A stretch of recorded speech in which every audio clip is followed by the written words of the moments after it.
Bonjour, je suis Sir Isaac Newton. À l'âge de 60 ans, j'aimerais vous parler de mon parcours scientifique et de mes découvertes majeures. Né en 1642, dans un petit village d'Angleterre, je n'étais qu'un enfant curieux. Très tôt, j'ai été fasciné par les mécanismes du monde qui m'entourait. Ma soif de compréhension m'a conduit à l'université de Cambridge, où j'ai commencé à explorer les lois naturelles de l'univers. En 1665, une terrible épidémie de peste m'a forcé à quitter Cambridge et à me réfugier à la campagne. C'est là, isolé, que mes idées ont pris forme.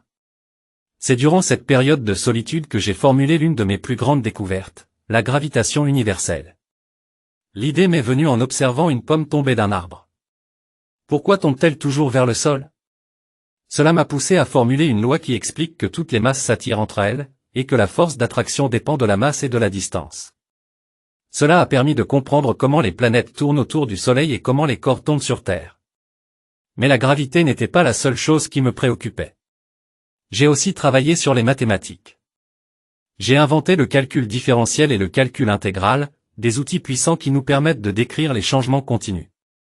Cela a permis de résoudre des problèmes en physique et en astronomie. En plus de mes travaux en physique et en mathématiques, j'ai aussi exploré la nature de la lumière. J'ai montré que la lumière blanche est en réalité un mélange de plusieurs couleurs.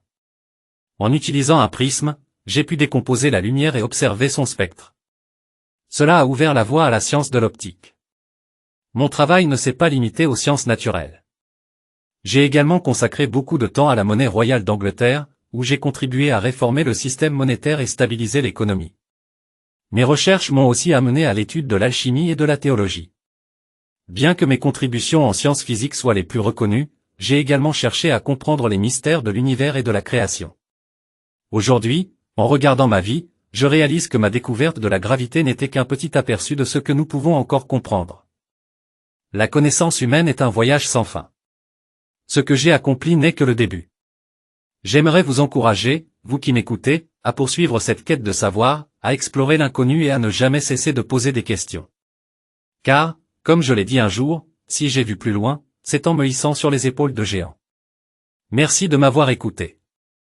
N'oubliez pas, le monde regorge de mystères à découvrir, et il appartient à chacun de nous d'élargir les frontières de la connaissance.